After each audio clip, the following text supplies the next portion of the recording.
With that, I'd like to open our plenary session and again turn the microphone over to our president, Asher Cohen.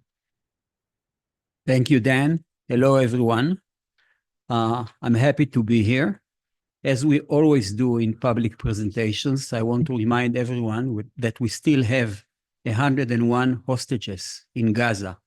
We should bring them home now.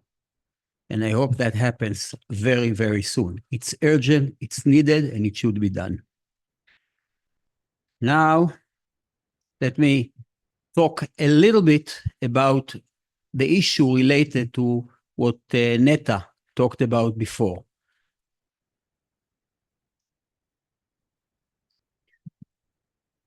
While we are facing the challenges that Netta talked about and that we are dealing with, of trying to boycott us, trying to harm any kind of contact with us academically, the actual truth is that at the same time, we do a lot of things internationally.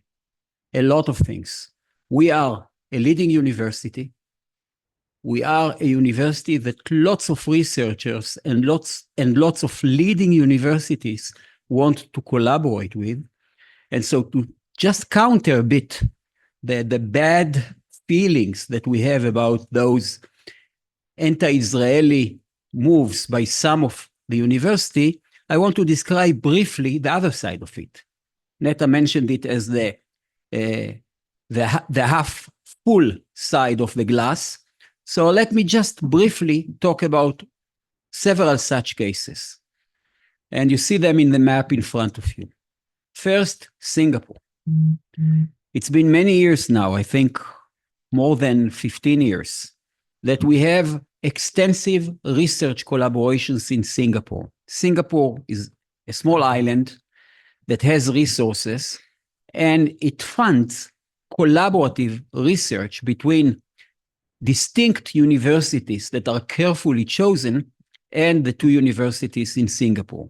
We are one of those distinct universities that were chosen, and we have a number of research collaborations in Singapore that are totaled, I don't know the exact number, but it's anywhere between $10 to $20 million a year. It's all funded by the government of Singapore, and it all led to lots of successful collaborations that involve us, researchers from Singapore, and sometimes even researchers from other universities that are there, all top universities. And I want to emphasize that during this last more than a year, since October 7, the entire project continues forward without any sign, any attempt whatsoever to stop it. In fact, one of the research projects was just decided about a few weeks ago. And it's a project of $18 million. To us, what is really important here is, first of all, of course, the research itself, but it's also the company that we are with in Singapore. So the other universities that are there are all universities that you all heard about. Cambridge would be one. I can name all the others, but I want to name one specific, which is ETH or ETH, which is a technical institution, essentially a university in Zurich, Switzerland. And you see that in the map as well. ETH is probably, I think, ranked in the top 15 or 20 in the world. And if you normalize it to size, it would probably be ranked at the top 10 in the world. It's a leading university with lots of resources. And with them as well, we have a number of collaborations, and we are now developing, hopefully with the help of the Dieter Schwartz Foundation, a very big foundation that is situated in Germany and already contributed to some collaborations that we have with another university, another leading university, TUM. They now are focused on us having collaborations with ETH. And I can tell you that the response of ETA is highly positive. I had a conversation just a few weeks ago with the president of ETA. I know him well. And we talked about that, and he was enthusiastic about that.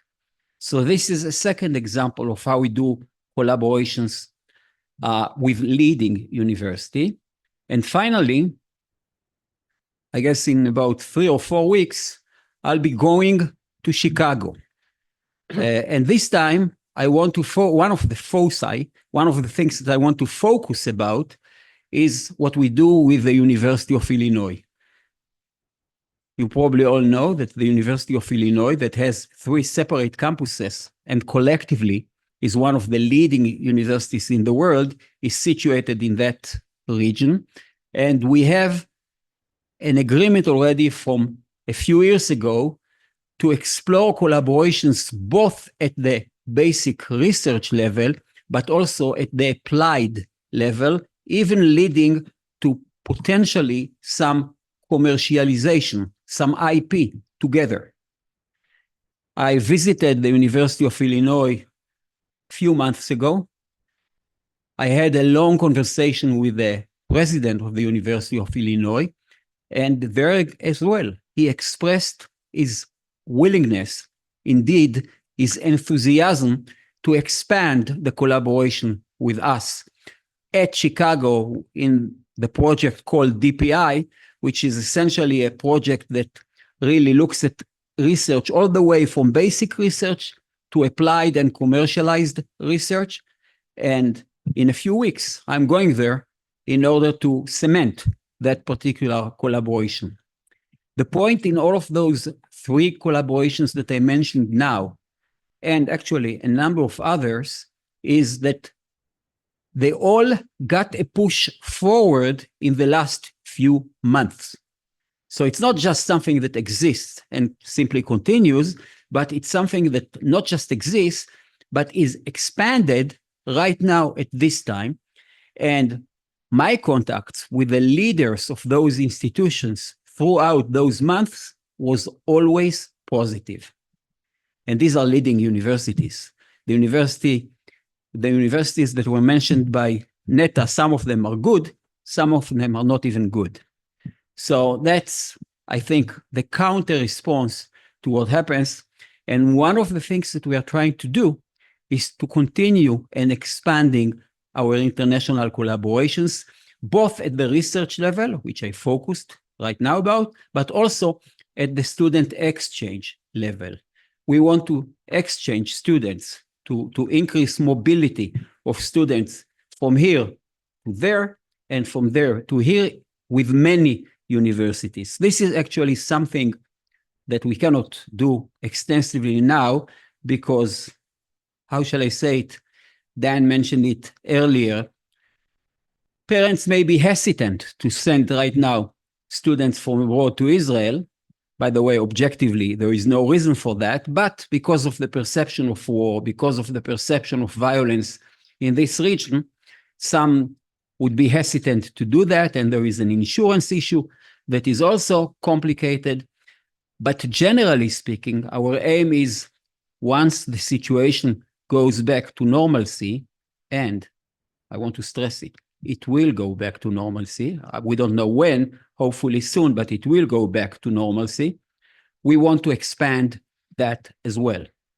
And we have extensive network of universities, all willing to do that with us. So that's one thing that was important for me to emphasize. One more thing that I'll only talk briefly about, because I'm sure that Tamir, the rector, will give you all the details, is our challenge dealing with the academic year, given that many of our students serve time in the army, are what we call reservists.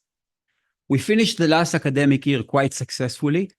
I'm saying quite successfully to let Tamir say how successful it was. We did it with a lot of energy and effort, and now we are facing a new academic year. The challenges are still there. Last year, you helped us dealing with that. And I hope very much that as we go forward, we will be able to supply what we did last year to the students this year. We will do that, but we will do it much more easily if you will help us do that. And I don't know how many of the students are in the 1,500. 1,500 students. We have 1,500 students right now in reserve unit, but what is critical to understand is that this is a rolling kind of 1,500 students.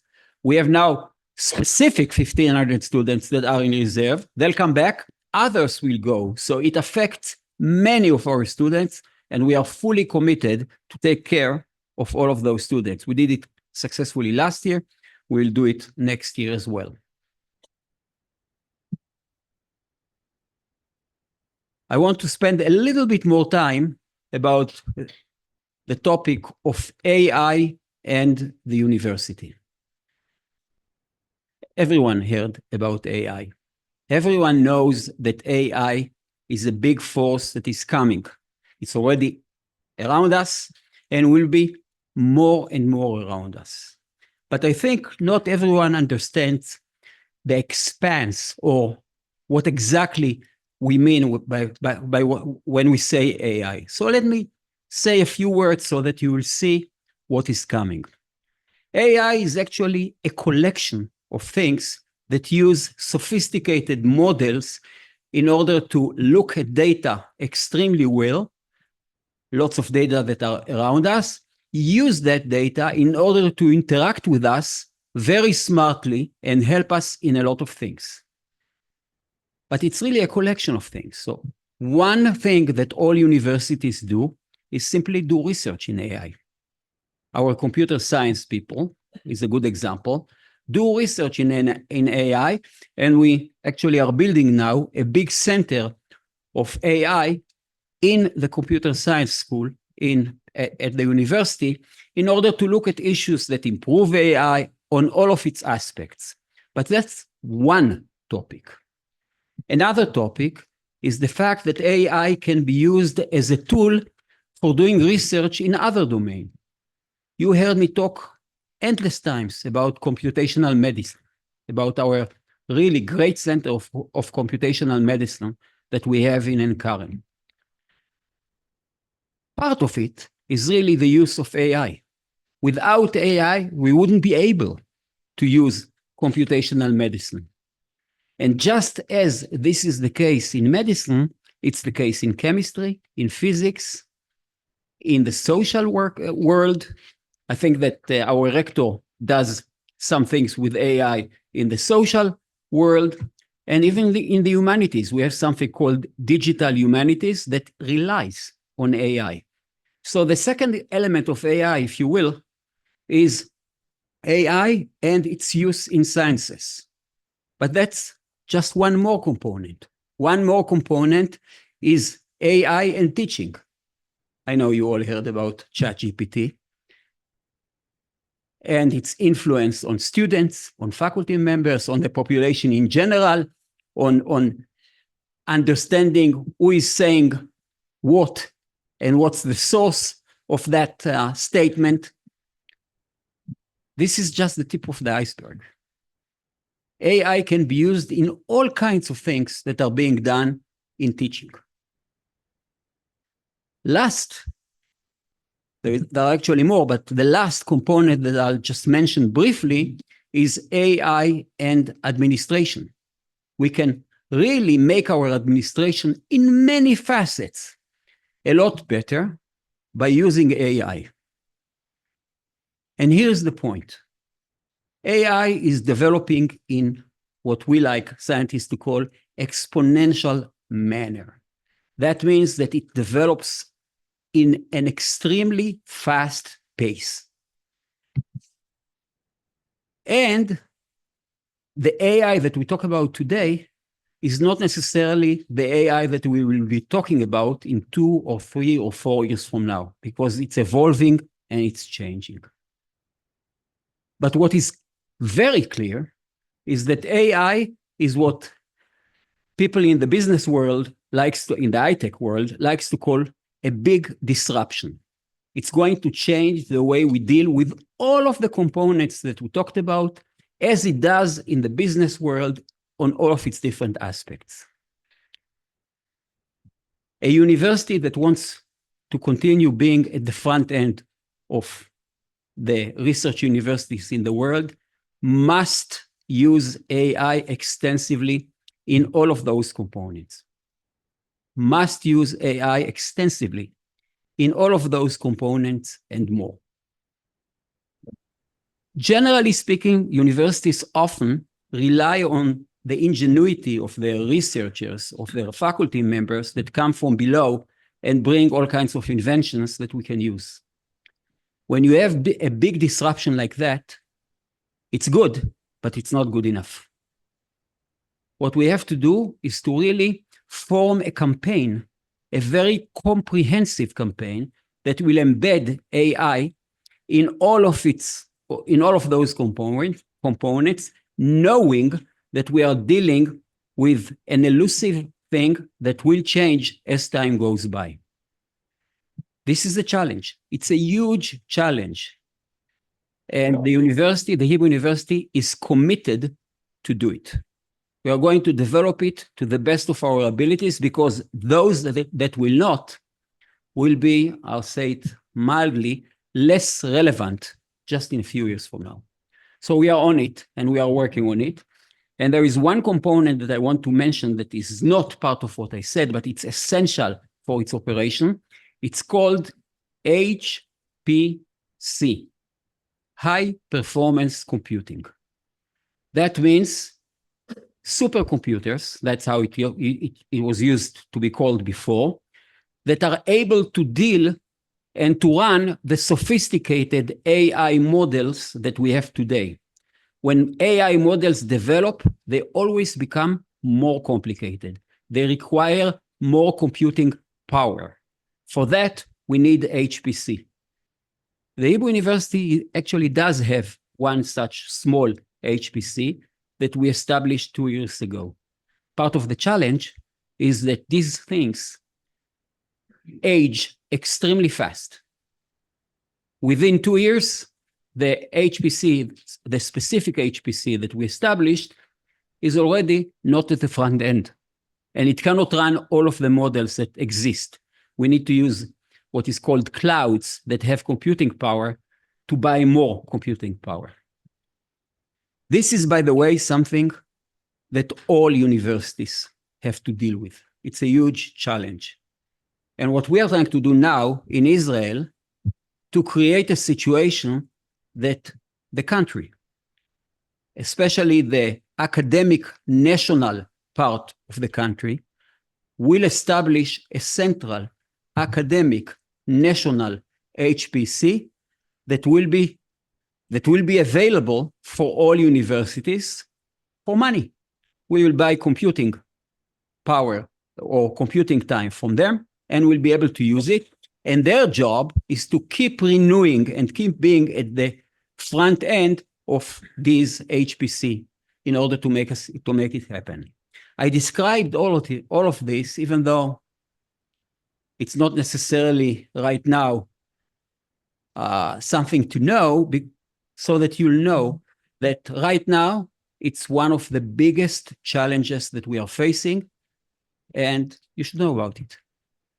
And perhaps in the near future or later, when we'll need you for that as well, you will hear from us.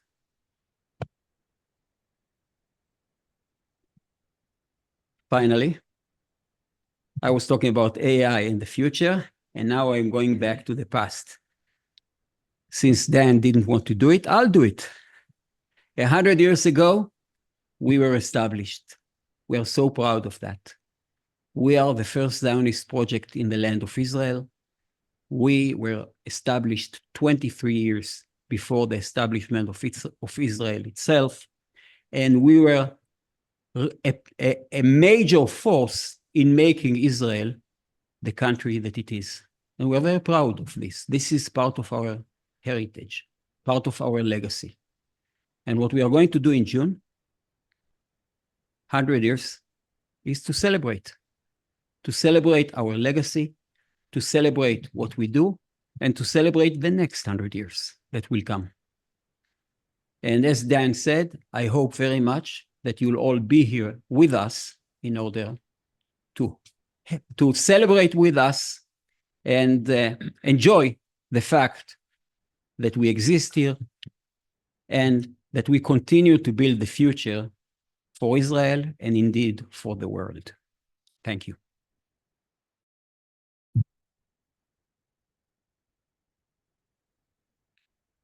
If there are any questions, I'll be more than happy to take.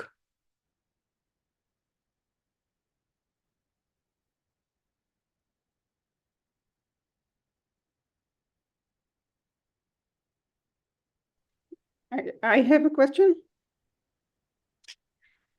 Go ahead. So you said that it is guaranteed that the situation will be eventually okay, and we will celebrate the next 100 years.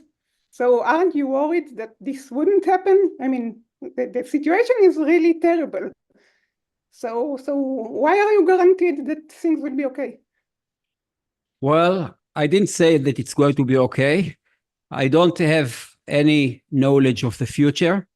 Somebody once said that it's hard to predict generally, and it's even harder to predict the future. I'm hoping, but I'm not sure, that by June next year, we will come back to normalcy. If not, we have the time to rethink what we are going to do. Right now, we behave as if in June, everything will be back to normalcy. Would it happen? I don't know. And I'll dare to say that you don't know either. So hopefully things will change for the better. That's my hope. I don't know if it's my belief, but it's certainly my hope. And we are going, at this point in time, to behave as if it's going to continue this way.